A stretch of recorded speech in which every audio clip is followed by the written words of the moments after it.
ao painel WW. Vamos direto ao nosso assunto. Qual é o choque de realidade que a gente precisa para fazer esse país andar? Vocês leram no título do programa Dilemas, Economia, Subnova Direção, mas na verdade é o seguinte, o que precisa acontecer em vários campos, não todos, isso aí não dá para a gente abordar só nessa duração que tem o programa, mas quais são alguns dos choques de realidade que nós estamos precisando para o país andar? É uma boa pergunta para a gente examinar nesta que é já a fase, a reta final para o primeiro turno das eleições presidenciais. Ou seja, nós temos um pé na realidade no que está acontecendo e o outro no que terá de acontecer.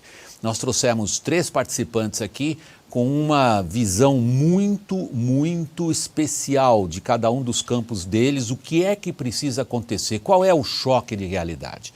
Eu vou apresentar os nossos participantes, começando por Bernard Api, ele é presidente do Centro de Cidadania Fiscal, ex-secretário de Política Econômica do Ministério da Fazenda. Está conosco também Eduardo Mufarrege, ele é fundador do Instituto de Formação Política Renova BR, presidente do Somos Educação, sócio da Tarpon Investimentos. Nosso terceiro participante na roda é Tomás Zanotto, diretor do Departamento de Relações Internacionais e também vice-presidente do Conselho de Comércio Exterior da Fiesp. E que eu sempre tenho o maior prazer de apresentar é aqui a participação do público universitário jovem, trazido aqui pelos nossos apoiadores, o Centro de Integração Empresa e Escola, que eles vão tocar o programa no terceiro bloco e o primeiro depois do intervalo. Até já.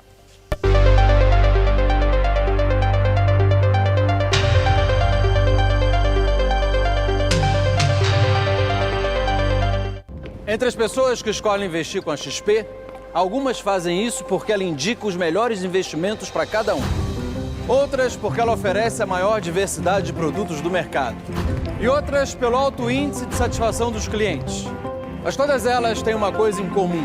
Contam com a expertise da melhor assessoria de investimentos do Brasil, sem pagar nada por isso. Abra sua conta e invista com uma assessoria de verdade, sem custo. Para cada investidor, existe uma XP. Descubra a sua. Choque de realidade, Bernard Api. Você é considerado um dos grandes especialistas no Brasil em política tributária. Impostos, esse é um cipoal, dizem uns, outros dizem que nem pode-se dizer que é um manicômio, porque pelo menos o manicômio a gente foge. Qual é o choque de realidade que a gente precisa no Brasil nessa questão? Olha, o choque que a gente precisa na área tributária no Brasil, que eu acho que vale para outras áreas também, é ter regra igual para todo mundo. Se a gente adotasse no Brasil a mesma regra de tributação para todo mundo, a gente resolvia, ao mesmo tempo, problemas que a gente chama de alocativos, aumentaria a produtividade do país, e problemas distributivos, melhoraria a distribuição de renda do país. Parece estranho falar isso, mas o fato é que no nosso sistema tributário... Parece sim, porque eu imagino que o público que não está exatamente, digamos, ao par de todas as últimas discussões na área que você aqui representa, vai falar, peraí, mas o imposto não é igual para todo mundo? Não, não é. No Brasil o imposto não é igual para todo mundo. Nenhum dos impostos é igual para todo mundo. Então vamos pegar assim, primeiro, a gente tem tributos que a gente chama sobre bem e serviço, que é aquilo que em princípio você cobra ao longo da cadeia e que o consumidor no final acaba pagando. A maior parte dos países do mundo tem um imposto só sobre bem e serviço, que é um imposto sobre valor adicionado, que a gente chama de IVA. Como é que funciona o IVA? Tudo aquilo que a empresa vende tem débito, ou seja, ela vai pagar imposto sobre aquilo, e tudo aquilo que ela compra para a atividade produtiva dela, não importa se é serviço, se é bem, se é serviço de marketing, se é insumo, gera crédito para ele. Pagou imposto e gera crédito para ele. Nesse IVA, você desonera completamente as exportações e você desonera completamente o investimento. Tudo que você produz num país, num ano, tem 3 destinações possíveis. Ou você exporta, ou você consome, ou você usa para aumentar a capacidade produtiva, que é o investimento. Se eu desonero a exportação e investimento, eu estou tributando o consumo. Bom, o Brasil, em vez de ter um imposto, tem 5. Cada setor tem o seu imposto. Então, mercadorias e serviços de comunicações e transporte é ICMS, serviços e ISS. A indústria tem o IPI, que é só para a indústria. Aí tem mais o PIS e a COFINS, que são um pouco sobre tudo, mas que também tem um monte de problema. Todos esses tributos que a gente tem no Brasil são todos tortos. Porque no Brasil está cheio de benefício fiscal, lotado de benefício fiscal. E benefício fiscal... Então o choque de realidade que você propõe é monstruoso. O choque que eu proponho é monstruoso. Monstruoso. Eduardo, você tem 2 trilhos de atuação pelos quais você é muito conhecido perante o público. Um é a questão da educação e o outro da renovação política. Qual é o choque? As duas se combinam, quando eu pergunto a você qual é o choque de realidade que você pensa que deveria acontecer nessas duas áreas de atuação? William, vou começar falando um pouquinho sobre educação. Eu sempre gosto de pensar no seguinte prisma. Eu sou um estrangeiro, eu cheguei no Brasil e peço para um brasileiro me explicar o nosso sistema educacional. Tadinho, vai ter um problema. Sistema educacional que não dá acesso à creche para as pessoas que mais precisam. Depois, quem pode pagar vai para uma escola particular de melhor qualidade. Aqueles que não podem pagar, em grande parte, frequentam uma escola pública de pior qualidade. Aqueles das escolas particulares vão frequentar as instituições públicas de ensino superior, quer dizer, vão estudar de graça.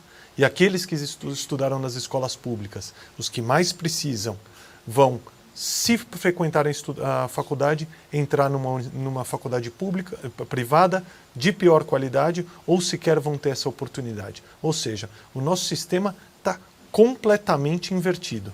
O Brasil tem que enfrentar a seguinte realidade. Como que a gente vai começar a igualar as oportunidades no nascimento? Fazer com que os filhos das pessoas tenham o mesmo tipo de oportunidade. Se nós não oferecemos essa oportunidade na primeira infância, na educação básica, constituindo, enfim, uma habilidade de formação para todos os brasileiros, a gente vai ficar fazendo remendinho, achando que resolvemos a educação com esses modelos. Eu volto à questão política mais adiante no programa, mas eu já queria provocar aqui o Tomás, que você representa um setor importantíssimo na economia brasileira que vem diminuindo o seu tamanho relativo à produção de riquezas no país, ou seja, a indústria já foi mais importante em relação ao PIB nacional. Você já ouviu aqui questões sobre tributárias, que têm enorme relevância para o setor industrial, e educação, que tem enorme relevância na qualificação de mão de obra.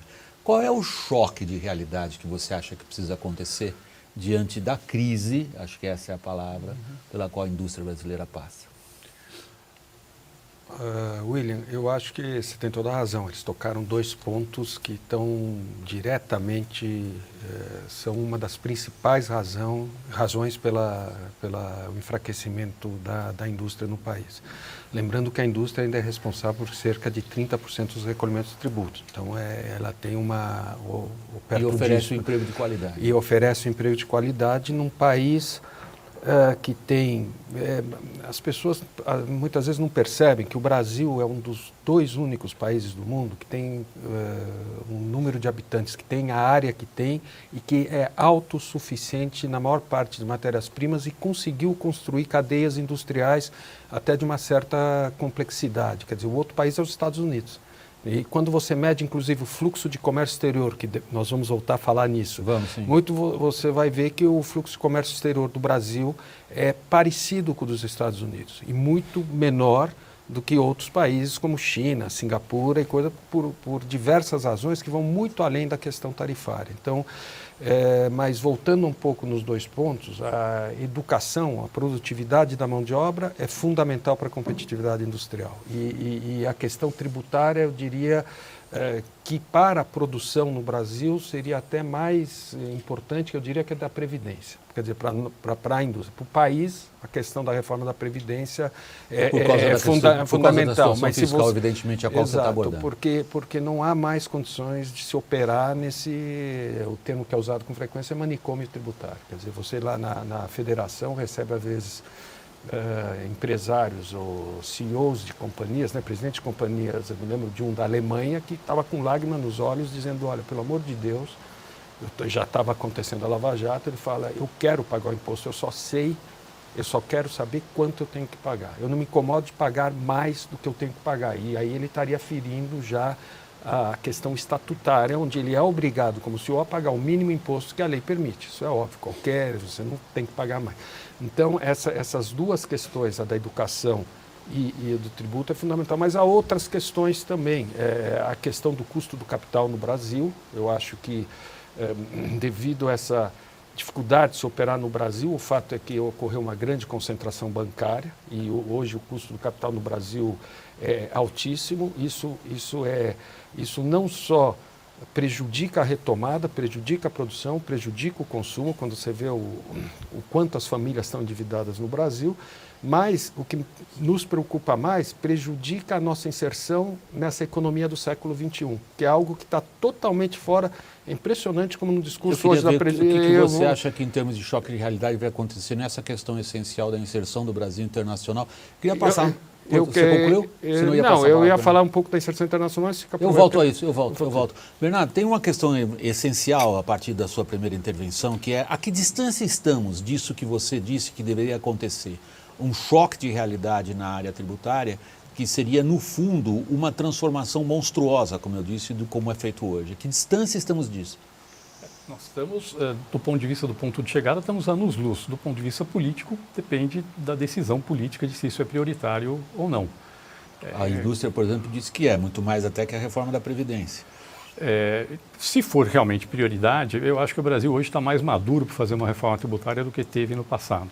Isso demanda o quê? Um novo pacto federativo? Isso demanda primeiro que você acabe com benefícios que estão incrustados dentro do nosso sistema tributário. Quer dizer, todo mundo tem o seu benefício, se cada um se apegar ao benefício pequeno que tem, a gente não muda o país. Então a gente vai ter que contrariar alguns interesses que estão incrustados dentro do sistema tributário brasileiro. E benefícios são os mais diversos possíveis. Vou dar um exemplo. Tem benefício tributário no Brasil para sair um caminhão daqui de São Paulo, ir até um estado do Centro-Oeste e voltar para São Paulo para pagar menos imposto. O mesmo caminhão. Só por ele ir e voltar, você paga menos imposto. Agora, tem alguém que ganha dinheiro com isso. Essa pessoa vai ter que ser contrariada. Tá certo? E é isso tudo que acontece. Tem, de novo, ainda na linha da guerra fiscal, São Paulo aqui dá benefício para... frigorífico. Frigorífico não devia estar em São Paulo, frigorífico devia estar lá onde está o boi. E Goiás dá incentivo para a montadora, provavelmente tinha que estar em São Paulo. Só que o frigorífico está aqui e está gostando de receber o benefício dele. Tá certo? A montadora que está lá está gostando de receber o benefício dela, só que eles estão no lugar errado. Tudo isso porque o nosso sistema tributário distorce completamente a forma de organizar a economia. Então vai ter que enfrentar essas questões e tem uma questão federativa. Tem uma parte federativa que é quando você muda o sistema tributário, tem uns estados que ganham mais receita e outros que perdem. Sim. Tem outra questão que é que tem estados que gostam de dar benefício fiscal. A primeira questão dá para resolver. Dá para resolver com transição. Inclusive a questão do efeito sobre os setores econômicos dá para resolver com transição também. Se fizer migrar para um sistema que é homogêneo, a regra é igual para todo mundo, sem benefício fiscal, que só isso já tem um efeito na produtividade no país brutal. Falando assim, por baixo 10% de aumento do PIB potencial em 10, 15 anos. É disso que nós estamos falando. Esse é o tamanho da distorção que tem hoje no sistema tributário brasileiro. Se enfrentar essas questões, acho que dá para melhorar. Agora tem que ter um presidente que queira fazer, que esteja disposto a botar capital político para fazer. Eduardo, é a mesma pergunta no fundo.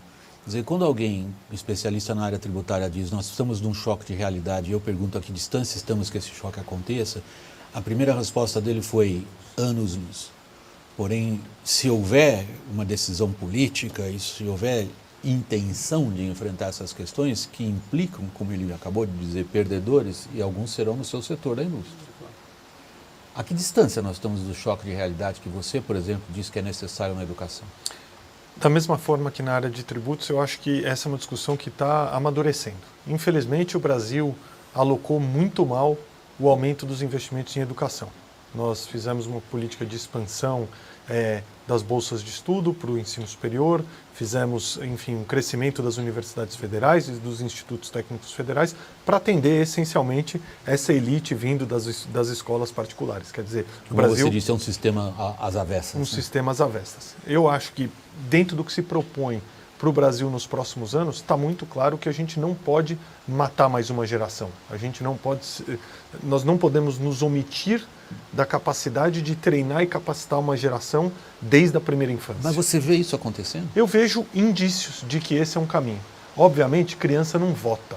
E quando você está falando de política e muita gente oportunista, é muito mais fácil você conceder uma benesse para alguém que já tem o seu título de eleitor e vota e vai se sentir beneficiado por esse movimento, do que uma criança que ainda vai ter, enfim, uma longa trajetória até ela votar. Então, eu acho que, por outro lado, está muito claro, os problemas de produtividade que o Brasil tem estão muito conectados com as nossas deficiências de educação.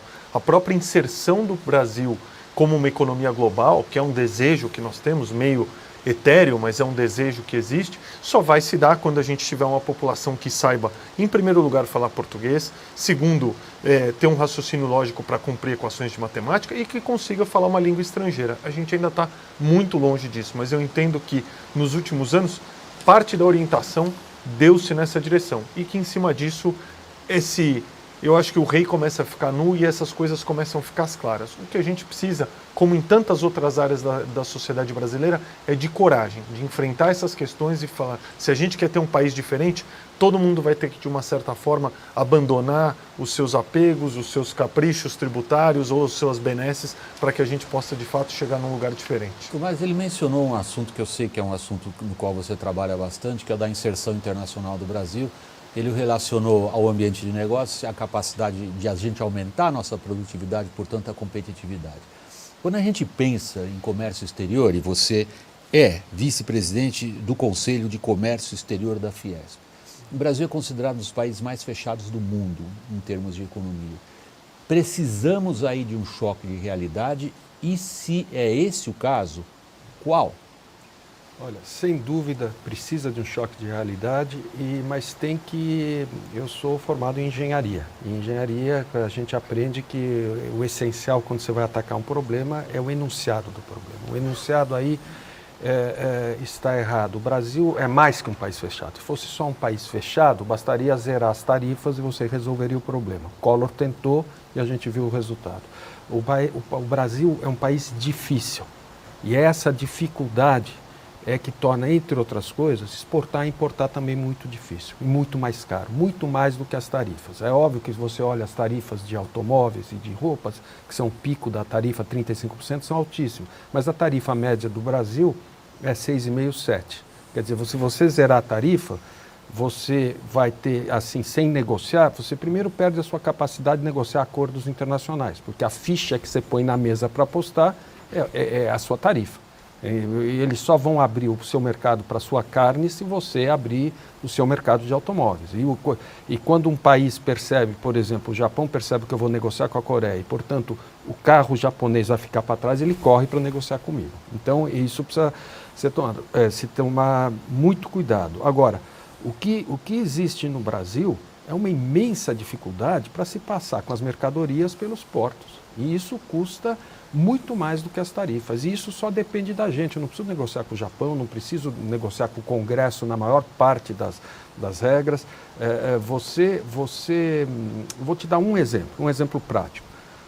Nós estamos avançando, eu digo o governo, junto com a gente, está avançando bastante num sistema chamado Portal Único de Comércio Exterior, que é simplesmente pegar os 27 órgãos anuentes e intervenientes numa importação e os 22 que são anuentes e intervenientes numa exportação, digitalizar tudo, botar tudo embaixo de um guarda-chuva só. Você sabe qual é a economia anual disso?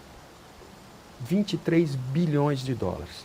Um negócio que é só digitalização e fazer as agências todas por causa da diminuição do tempo. Melhorar a burocracia, em outras palavras. A questão da burocracia interna tem muito a ver com a tributação, também um pouco com a educação, tem muito corporativismo também na educação brasileira, talvez eu queira tratar depois, mas sem dúvida no comércio exterior precisa de um debate mais aprofundado disso. Não é tão simples assim. Abre, ponto. É isso em outras palavras que você está dizendo. O debate não pode ser abre ou fecha. Não vai, nós já abrimos. Olha, deixa eu dizer, quando o Celso Amorim, acho era o chanceler do Brasil, sabe que o Brasil tem um acordo onde todas as tarifas vão zerar com todos os países da LAD agora em 2019. Quando o pessoal do Lula, do Celso Amorim, percebeu que estava havendo uma aproximação da chamada Aliança do Pacífico, são os países do Pacífico, com o leste asiático, eles imediatamente deliberaram, no meu modo de ver, certo? De antecipar, o Brasil antecipou a rebaixa de tarifas para zero. Quanto que aumentou a nossa importação deles? Zero. Por quê? Porque por causa das diversas questões burocráticas e regulatórias que estão envolvidas nisso. Agora, o debate aqui no Brasil sobre abertura é muito raso, a partir do instante que não há, você vê que não há interesse dos candidatos, não há interesse de ninguém de se aprofundar um pouco. Na hora que se aprofunda um pouco no debate, você vê que o assunto é bem mais complexo. A gente volta, estou chegando no intervalo, Bernardo, eu passo a palavra para você logo depois com essa digamos, com essa ênfase nas questões de desburocratização e em que medida isso afeta o campo no qual você é um especialista. A gente volta daqui um instantinho.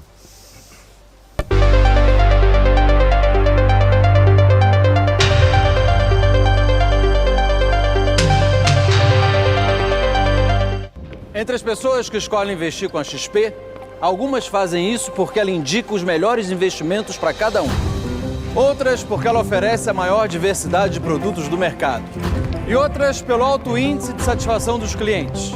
Mas todas elas têm uma coisa em comum. Contam com a expertise da melhor assessoria de investimentos do Brasil, sem pagar nada por isso. Abra sua conta e invista com uma assessoria de verdade, sem custo. Para cada investidor, existe uma XP. Descubra a sua. Bem-vindos de volta. A gente está discutindo hoje aqui no painel WW choques de realidade. Estávamos falando de vários choques de realidade, tributação. No final do primeiro bloco ficou essa observação no ar. Afinal de contas, você sente, no caso do comércio exterior, só desburocratizando um pouco ou melhorando a burocracia, haveria um enorme ganho, citado 26 bilhões de dólares. 23 bilhões de dólares. E na questão tributária? Esses números são da OCDE, quer dizer, não certo, são da Organização Comercial das das principais economias do mundo. Uma questão tributária com certeza absoluta. Tem uma estatística do Banco Mundial, que eles chamam do Doing Business, que é uma pesquisa que eles fazem, que eles pegam uma empresa de porte médio industrial e vê quanto tempo ela gasta por ano para cumprir com as obrigações burocráticas de pagar imposto. Não é o valor de pagar imposto, só o tempo que hora gasta com a burocracia de pagar imposto. O Brasil é o campeão mundial, disparado. Pela estatística do Banco Mundial, é 1.958 horas o Brasil, que é o primeiro colocado. O segundo colocado é a Bolívia, com 1.025 horas. E a mediana dos países é 206 horas. Quer dizer, a gente está falando que é quase o dobro do segundo colocado e quase 10 vezes a média dos países. O tempo que a gente gasta para pagar. O tempo que a gente gasta para pagar imposto. Então, obviamente, a gente tem uma complicação muito grande aí. E muito focado nessa questão que a gente chama de tributos indiretos sobre bens e serviços. Estamos falando aqui em ICMS, principalmente, é de longe o mais complicado de todos, PIS/COFINS, IPI, ISS, esses são os grandes problemas. Pagar imposto de renda é meio complicado no mundo inteiro. O Brasil acho que não está tão fora assim do padrão mundial. Agora, pagar esses outros impostos indiretos, o Brasil é completamente fora da curva. Então, só isso já teria um efeito positivo sobre a produtividade na hora que você resolvesse esses problemas, simplificasse o sistema tributário, já teria um efeito. Mas, volto a falar, esse é um dos efeitos. Outros efeitos é porque o sistema tributário atual faz a economia se organizar de forma ineficiente. E a hora que você corrige isso, só somando esses dois já dá um efeito brutal sobre a produtividade do país. Agora, a gente tem outros problemas, né, que a gente precisa discutir um pouco, que é a questão distributiva também aqui no país. Que a gente tem um problema que pessoas em situações equivalentes pagam impostos diferentes. Vou dar um exemplo só. Assim, eu sou em termos relativos, ricos pagam menos impostos, é isso? Também, porque isso acaba beneficiando principalmente pessoas de alta renda. Então, vou dar um exemplo. Eu sou um profissional liberal, se eu trabalho como pessoa física, eu vou pagar imposto de renda 27,5%.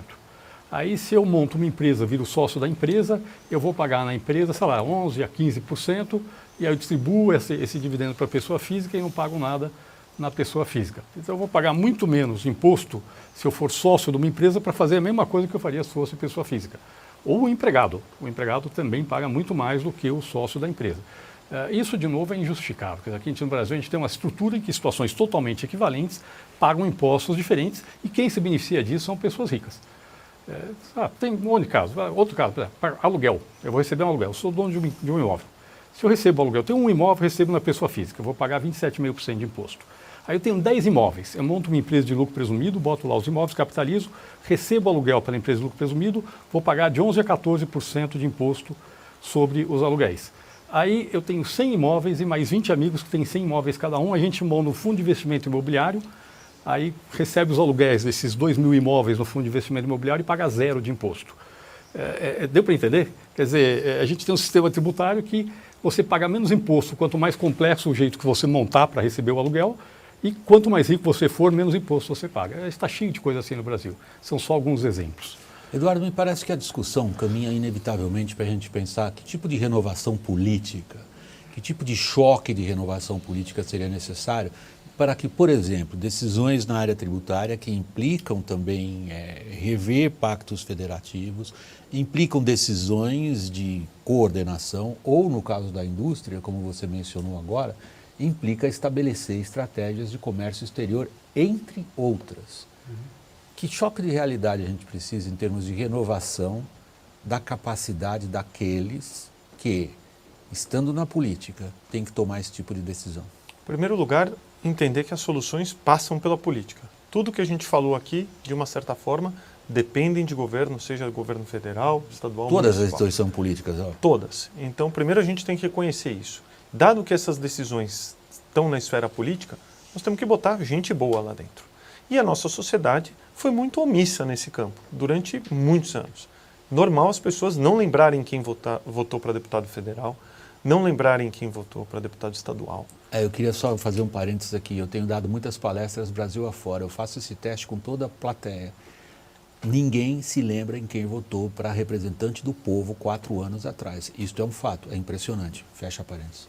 Perfeito. Então, como é que a gente quer ter um país diferente se nós não estamos exercendo a nossa cidadania e cumprindo o nosso papel? Que é escolher alguém competente, alguém que nos represente, acompanhar mandato, ver quais são as pautas que para mim são relevantes. Então, Brasília não ficou daquele jeito por uma força de extraterrestres. Ela ficou daquele jeito porque a nossa sociedade não cumpriu o seu papel. Essa é uma questão importante que a gente vai ter que enfrentar. Se a gente acha que o país não está bem, o estado do país é uma condição de responsabilidade nossa. E a gente consegue mudar isso através da política. Votando melhor, pesquisando quem são as pessoas que estão afinadas com o nosso ideal, com os nossos ideais. Eventualmente, não quero reeleger ninguém. Tem um monte de novos candidatos aí, que merecem ser divulgados e merecem ser, enfim, conhecidos. Mas isso é o que a sociedade precisa fazer. A sociedade achar que as coisas vão mudar no sofá ou em cima do muro sem se manifestar, está completamente errada. Nós vamos continuar incorrendo no mesmo tipo de problema. E não adianta também achar que todo mundo que quer entrar na política é porque quer ser ladrão, porque quer tirar alguma vantagem. Não é assim. Tem muita gente que está afim de fazer política do jeito certo porque tem um espírito de ajudar o coletivo. E essas pessoas precisam ter reforço, precisam ser exaltadas ao invés de criminalizadas. Nós estamos falando de decisões políticas importantes. Uma no campo clássico, das políticas públicas que se destinam, desta ou da forma que elas forem adotadas, a conseguir reformar pontos essenciais. O Eduardo menciona um problema sério, que é na fundamentalidade das pessoas. Quando indagado o que a gente precisa em termos de renovação política, você imediatamente a sua primeira resposta foi: do jeito que a gente está se conduzindo, não vai ter renovação, porque as pessoas estão omissas, foi a palavra que você usou. Agora, o setor da indústria, você trouxe várias contribuições aqui, todas elas dependem de uma mudança de cabeça dentro da própria indústria. Isso o Bernard sugeriu. Na eventualidade de qualquer reforma importante, haverá perdedores, inclusive no seu setor. Existe essa disposição? Eu acho que o Bernardo esteve na Fiesp, assim como esteve o Rauli, e nós apoiamos totalmente a proposta deles, que é semelhante, não vou, ele pode detalhar talvez, e só ficamos um pouco preocupados com o tempo de implementação, que eu entendo que seja por uma questão política. E talvez ele queira falar, porque um propõe 5 anos e outro 10 anos, eu não me lembro bem qual é qual, e a gente acha que aí durante esse período a coisa piora antes de melhorar e não há mais possibilidade de piorar as coisas, nem que seja por 6 meses. Então, aí talvez queira tratar. Na questão, eu acho que o choque de realidade que a gente tem que ter no Brasil, e se você me der um pouquinho de tempo, eu vou dar um exemplo, à vontade. É na questão um pouco de que também o corporativismo, os espaços criados, um candidato está usando o espaço, a caixinha que existe nas diversas agências públicas hoje, de todas elas. No setor de comércio exterior é claro isso. O diagnóstico foi feito agora recentemente sobre o Porto de Santos. O problema não é o Porto de Santos em si, tirar e botar o contêiner do navio, ele está em linha com os melhores padrões internacionais. O problema são as agências disfuncionais que seguram a mercadoria, em vez de algumas horas, vários dias. A 0,5% ao dia, você calcula o custo que... Você não está se referindo apenas a agências reguladoras, você está se referindo a todas as instâncias em que órgãos públicos interferem. Vamos dar um exemplo claro aqui, simples, que eu acho que todos podem entender, que sai um pouco do comércio exterior. Nos Estados Unidos houve problemas de corrupção muito graves envolvendo empresas. Sim. tá certo? Muito graves, né? Dieselgate, houve um outro de um grande Lá banco. atrás, a Enron. Coisa. O que os americanos já têm um esquema lá, que eles chegam lá, dizem, a multa é essa, esses vão para a cadeia, vocês pagam a multa, back to business. Aqui no Brasil, não está acontecendo isso. Porque Nem com os você acordos de leniência? O acordo de leniência aqui, um diz que está bom, o outro diz que não está bom, daí vem o TCU e diz não pagou o suficiente e a empresa vai desmilinguindo. Quer dizer, então, eu não estou defendendo absolutamente o mal feito dessas empresas. Causaram um dano irreversível, acho que tem que mas nós queremos realmente fechar todas as empresas com 12 milhões de desempregados? Não é o caso. E isso se replica em várias instâncias. Você sabe, eu sei porque eu sou consultor fora da Fiesp e um dos meus clientes está tentando tocar uma obra de ferrovia no Nordeste do Brasil. Você sabe quantos órgãos intervenientes, anuentes, bloqueantes tem para construir essa ferrovia, que passa por 3 estados? 62, 62. Cada um deles com o poder de bloquear aquela ferrovia em algum momento. Tem 3 tribunais de contas diferentes em várias esferas. Tem coisa, um não se fala com o outro. E tem quilombola, tem assim, é uma lista que chega a ser até um pouco, às vezes engraçada. Quer dizer, eu pergunto, se for fazer uma ferrovia nos Estados Unidos, não vou nem falar da China, né? A China, eles simplesmente vão lá dizer aqui que vai... É um regime fechado. É um regime fechado e coisa. Mas em qualquer lugar do mundo há essa complexidade de falar. Nós temos um potencial hidrelétrico, nós estamos aí com a bandeira vermelha rodando as termoelétricas, poluindo todo mundo está vendo isso nas contas de luz. É possível hoje, com todo o potencial hidrelétrico que tem na Amazonas, fazer uma hidrelétrica na Amazônia? Realmente factível, por mais que seja... Né, por quê? Porque ela demora 10, 15 anos mais do que o previsto, porque há essa... Então, precisa ter esse choque de gestão também, de ter o princípio de tocar as coisas adiante. Então, isso é muito importante. Está bloqueando tudo hoje. Bernardo, quando ele se refere a corporativismo e a disfuncionalidade, no fundo, das diversas instâncias da gestão pública, a gente imediatamente é remetido e fizemos até um painel WW sobre isso, apontando o problema da paralisia da gestão pública, em parte, por um excesso de controle. Isso causou uma enorme repercussão nesse programa, porque muita gente interpretou controle como necessário, excesso de controle como proteção à impunidade. Na questão tributária, é uma das mais disputadas no Brasil, eventualmente uma das que mais longe vai no termos enquanto que ela sobe até ser resolvida. O corporativismo e os órgãos de controle são dificuldades no caminho da implementação do que você propõe? Eu acho que existe uma certa, vamos dizer assim, um certo conservadorismo numa boa parte dos órgãos de administração tributária no país. Mas eu não acho que seja um problema inamovível, não. Acho que, ao mesmo tempo, existe a compreensão de que precisa mudar. Então, acho que é um problema de uma construção conjunta. O que existe aqui no Brasil é também na área tributária uma estrutura de incentivo para que o auditor fiscal procure pelo em ovo para autuar a empresa. Isso existe. Existe uma estrutura de incentivo que Que estrutura é essa? Ele é recompensado.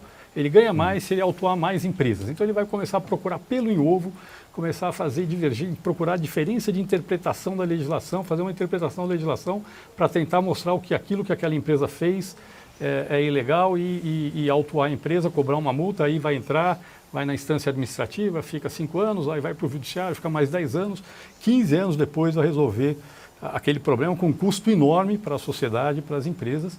E aqui não tem bonzinho, tá? Assim, tem uma estrutura de incentivo errado para os auditores fiscais e tem uma estrutura de incentivo errado para o setor privado também.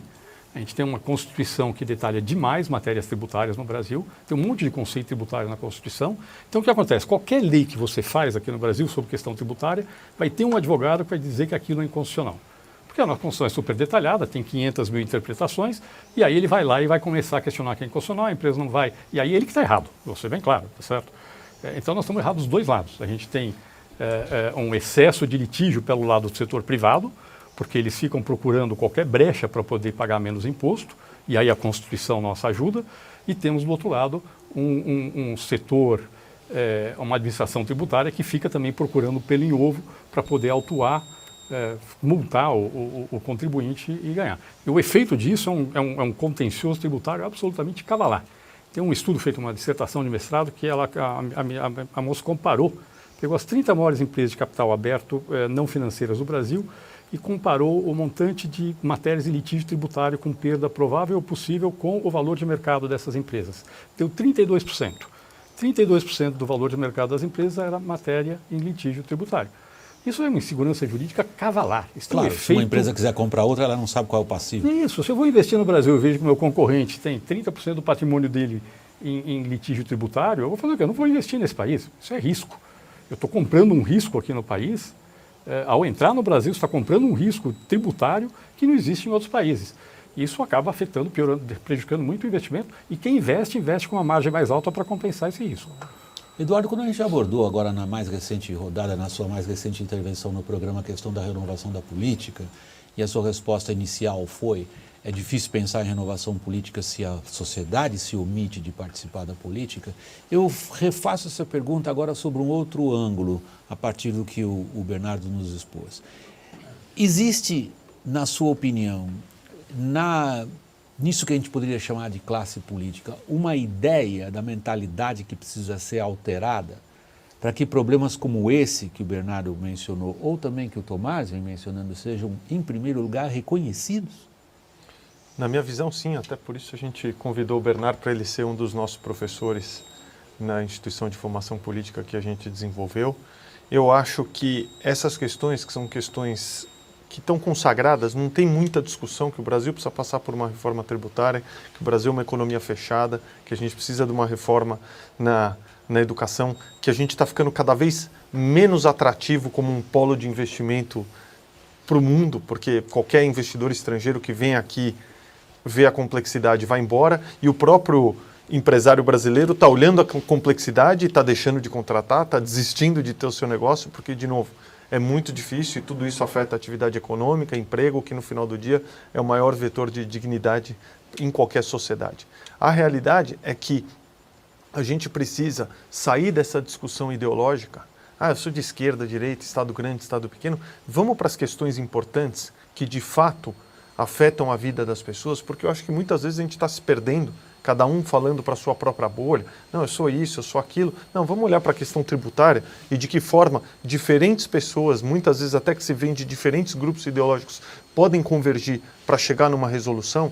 Questão da educação, mesmo ponto. Eu posso ter umas visões pontualmente divergentes, mas eu te digo, se a gente botar gente com responsabilidade, visão de futuro, elas vão sentar na mesa e elas vão concordar em 80%. Porque o Brasil, se você olhar em todas as esferas, está cheio de ineficiência e cheio de injustiça. E são esses pontos que eu acho que a gente precisa atuar. A gente pode falar a mesma coisa que o Eduardo Monfarrage acabou de dizer, quando ele disse a gente colocar as pessoas que realmente estão preocupadas com a questão da educação, por exemplo. Em boa parte, elas vão chegar a algum entendimento, alguma convergência. No tema que você acabou de mencionar na sua última intervenção, o debate sobre comércio exterior no Brasil é raso. Você vê indícios de que esse debate esteja se alterando e que me permite assinalar, então, a similaridade do seu argumento com o do Eduardo, ou seja, juntando as pessoas interessadas nisso, além do espectro da briga política e ideológica, a gente facilmente chegaria a um consenso ou não?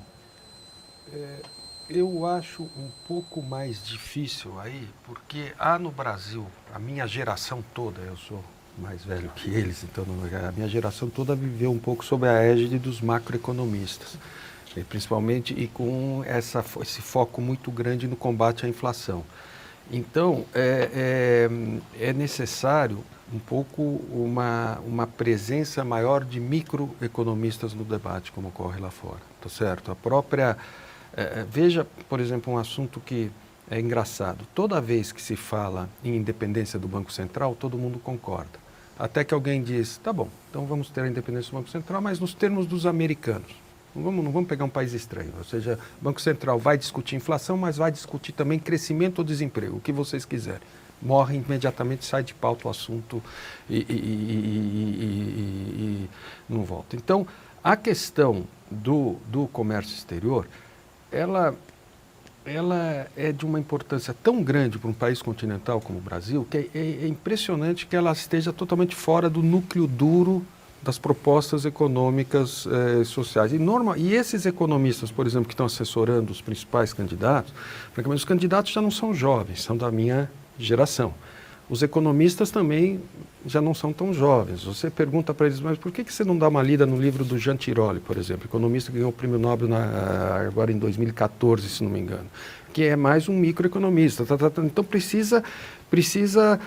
houve uma professora da USP, que lá na Fiesp, disse, olha, eu fico um pouco triste porque o debate econômico no Brasil, a direita e a esquerda do espectro político, ainda está nos anos 60, 70, quer dizer, parou um pouco para trás. E o comércio exterior, que é central nas outras economias, olha o MOFCOM na China, olha o USTR e o DOC nos Estados Unidos, olha a Cecília Malmström na Comunidade Europeia, são núcleos separados. E ele está cada vez mais ligado, como comércio e serviços estão misturados, com a segurança nacional. Depois, se tiver um tempinho, vou contar um caso meu com a Condoleezza Rice, que é muito interessante nesse... Eu estou acabando, para ver se eles perguntam sobre isso. Mas assim, uma das formas que os americanos fizeram para tornar o país mais blindado a atos de terroristas externos. Observe que os Estados Unidos teve o 9/11 em 2001, passados 17 anos, deixa eu até bater na madeira, não houve nenhum grande incidente vindo de fora, houve pequenos, o que eles chamam lone wolf. Eles montaram uma agência de comércio exterior que virou o Homeland Security, que hoje é o terceiro maior ministério dos Estados Unidos, direcionado diretamente ao presidente americano. O primeiro é o DOD, que é o Departamento de Defesa. O segundo é Veteran Affairs, que para mim está muito ligado aos assuntos de veteranos, que portanto está ligado à defesa, e o terceiro é o Homeland Security. Na frente de tudo, é um cabinet member, quer dizer, um ministro que despacha direto, só tratando de defesa das fronteiras, comércio exterior e tudo. E só completando, teve outro dia no evento Porto Santos da Fiesp, teve alguém da Embaixada dos Estados Unidos que falou, nós tivemos que quebrar vários paradigmas para fazer isso. Nós tivemos que botar agências, nós tivemos que tirar recolhimento de imposto nos portos do Treasury e levar para Customs, Border and Patrol. Nós tivemos que tirar a imigração do Department of Justice e agora está embaixo do TSA, que é o Homeland Security. Nós tivemos, enfim, nós tivemos que tirar a questão agrícola do Ministério da Agricultura, que olha a agricultura do interior, mas o que passa nos postos está embaixo tudo subordinado a questões de segurança e comércio exterior. Comércio exterior. E hoje, veja a importância, quer dizer, eles dão o primeiro combate ao narcotráfico, ao tráfico de armas, a coisa nas fronteiras. No Brasil, onde é que a gente está fazendo esse combate? Nas cidades. Então o Brasil, nós estamos fazendo um combate ao crime organizado, que só tende a se organizar e ficar cada vez mais incisivo aqui na periferia das cidades. Então, e olha, 60 mil mortos por ano. Tem a ver com a desburocratização, com trazer várias agências com coisas só. E alguns ministérios também perdendo privilégios. Sobre indústria, queria só dizer o seguinte, nós apoiamos totalmente a reforma tributária, e nós entendemos isso, quer dizer, e a questão pode ser focos pontuais, mas a gente quer colocar isso como prioridade. Se desse para votar no lame duck agora nos 3 meses, nós apoiaríamos totalmente. Se diz o pato manco. O pato manco, esses 3 meses entre... Mas eu acho que olhando a política como está, não vai. Não vai. Acho que talvez se trouxerem o cafezinho já seria bastante. Nós vamos para o terceiro bloco daqui a um instante. Até já.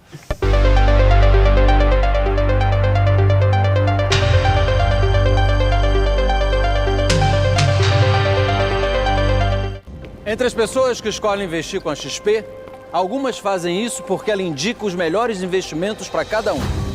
Outras porque ela oferece a maior diversidade de produtos do mercado. E outras pelo alto índice de satisfação dos clientes.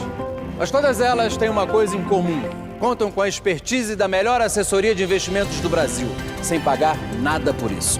Abra sua conta e invista com uma assessoria de verdade, sem custo. Para cada investidor, existe uma XP. Descubra a sua.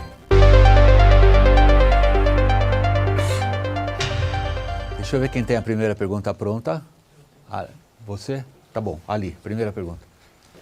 Oi, gente. Boa tarde a todos. Eu sou o Caio, sou aluno da Uninove do curso de jornalismo. E a minha questão é o seguinte. Olhando um pouco para a qualidade dos candidatos nessas eleições, você tem um candidato que no último debate da Rede TV, quando questionado pelo Reinaldo Azevedo sobre a dívida pública, ele não tinha a menor ideia do que o Reinaldo estava dizendo. Um outro candidato prega que os bancos públicos assumam a dívida das pessoas que estão no SPC e que, se essas pessoas não pagarem, quem vai pagar isso é o erário público. Uma outra candidata, a única proposta dela é dialogar com o povo. Sim, mas dialogar sobre o quê? Ela não tem uma proposta para apresentar, em cima disso, dialogar com a população. Diante desses presidenciáveis que não têm o que apresentar à nação, nós, povo, começamos a cobrar eles por onde? Do quê? Da questão tributária, da questão da educação, da questão do comércio exterior, eu começo a cobrar por onde? Bom, obrigado pelas suas manifestações de opinião a respeito de cada um dos presidenciáveis. Está aqui devidamente registrada. Posso tomar a sua pergunta como aos especialistas aqui na roda, solicitados a dizer por onde um candidato deveria começar a resolver alguns dos problemas? Posso? Na verdade, eu não creio que os presidenciáveis eles tenham um rumo que de fato seja aquilo que o povo quer. Mas nós, povo, a gente deve cobrar eles por onde? Começar por onde? Pelo quê? Pela questão tributária? É isso aí. Começar por onde, Bernardo? Pelo tributário, por exemplo? Ou pela previdenciária? Você tem alguma proposta aos candidatos? Não, tem duas questões. Tem a questão fiscal e a reforma da Previdência é fundamental. Ela não é apenas necessária, porque sem ela o país quebra, mas ela é justa. Não é admissível um país em que pessoas possam se aposentar aos 50 anos de idade e a sociedade inteira esteja pagando para isso, quando ele está em plena capacidade de trabalhar, nem que o servidor público tenha uma aposentadoria muito mais generosa do que o trabalhador privado. Então, eu acho que a primeira questão é fiscal e a reforma da Previdência é fundamental. A reforma tributária é importante porque ela é, no curto prazo, no médio prazo, é a agenda que tem mais impacto na produtividade. No longo prazo, é a agenda de educação do Eduardo aqui, eu não tenho dúvida nenhuma. Por onde deveria começar um candidato? Essa, no fundo, é a pergunta que ele está colocando. Ao meu ver, a agenda tem que começar promovendo as reformas com efetividade. O Brasil está com o relógio rodando e a gente não está com tanto tempo. Então, encarar de frente essas questões que não são populares, mas que são questões de estadista, de gente que está disposto realmente a tomar as decisões duras que vão garantir um futuro melhor. Se a gente for para os caminhos de flertar com soluções rápidas ou de achar que eventualmente tem atalhos para a gente achar nas nossas soluções, a gente vai bater no muro. Então, acho que a cobrança da população tem, ok, vai ser dolorido? Pode ser que seja, mas vamos rápido para a gente poder voltar a sonhar. Tomás, rapidinho, o que você, que representa aqui a indústria, diria por onde o candidato deveria começar? Falando especificamente de comércio exterior, eu acho uma coisa prática que devia fazer é levar o status da CAMEX a ministérios. Eu sei que a ministério e despachar direto com o presidente da República, porque tem lá 11 ministérios que vão lá discutir. Então, por exemplo, se você quer proteger a indústria do aço contra a importação de aço desleal da China, a indústria de máquinas não acha isso bom porque e alguém precisa arbitrar. E só funciona como funciona lá nos Estados Unidos, na Europa, na China, quando isso chega nos mais altos níveis do governo. E está muito subsidiária a política financeira. Não dá para continuar, para resolver o problema financeiro de curto prazo, você desconhecer a política de comércio exterior, que está no centro da preocupação. Donald Trump foi eleito para isso, é isso que ele está brigando lá, é isso que, não sei se ele vai ganhar essa eleição de meio termo agora. Então, a questão hoje, a briga no mundo todo é por emprego. E o Brasil está nessa briga já com 12 milhões negativos. É como começar o jogo com 0-12 contra você. Então, se você continuar só atacando a questão de juros altos e coisa, você não vai resolver. Então é muito prático o que eu estou falando. Começa levando já, dando sinalização que o Ministério de Comércio Exterior é fundamental e o presidente vai arbitrar os conflitos diretamente. E o presidente tem que ter bons assessores para que o conflito fique fácil de arbitrar. Vou te dizer só uma coisa. Tomás, só para o programa por mais perguntas. Você volta. Então, tem uma pergunta aqui agora. Boa tarde, meu nome é Larissa, eu tenho 19 anos e eu estudo pedagogia na Universidade Paulista. Primeiro eu gostaria de dizer que eu quero fazer um convite à reflexão, não só uma pergunta para todos, né? Eu acredito que atualmente a política partidária é totalmente ilusória, são soluções prontas, né? E a gente esquece de pensar que nós somos um ser político a partir do momento que a gente existe nesse mundo, né? E que nós somos capazes de reivindicar nossos próprios desejos. Então, eu acredito que todos aqui já passaram pela mão de um educador ou de um pedagogo. E a minha pergunta é como você pensa que podem existir políticas públicas para a valorização do educador, né? Porque hoje eu vejo que a gente prega muito que na escola pública não tem professores bons, não tem alunos bons, a gente faz todo mundo de coitadinho. Não é, eles são tão capazes como quem tem boas condições, entendeu?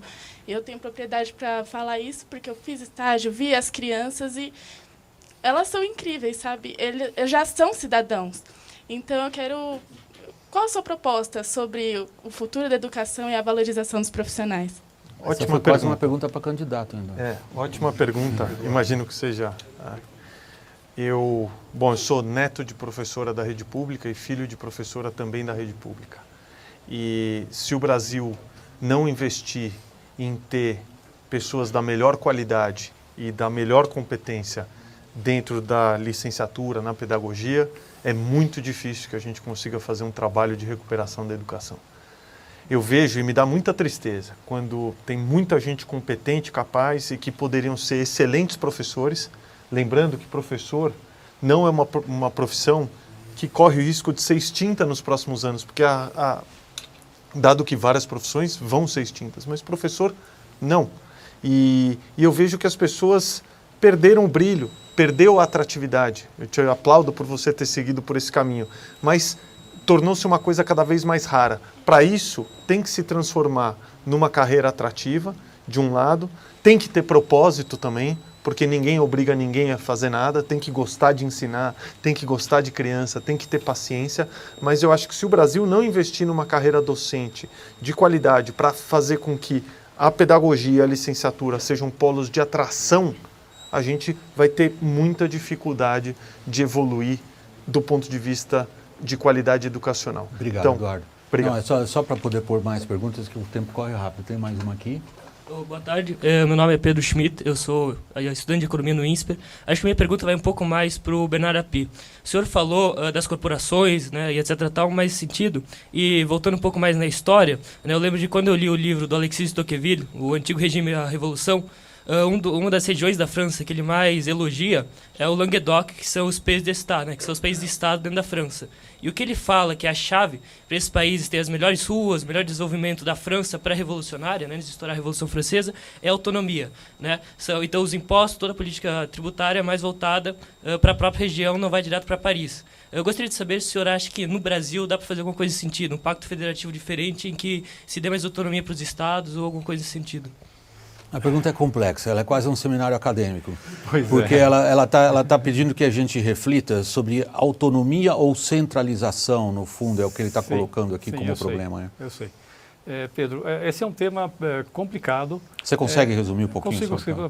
Basicamente, o que está falando é o seguinte, olha, é melhor você arrecadar e gastar mais perto de onde está o beneficiário da política pública, ou seja, no município, ou é melhor você fazer o governo federal arrecadar e fazer o gasto de forma centralizada, que é a questão de centralização ou descentralização da política pública. A resposta não é fácil, não existe uma relação direta.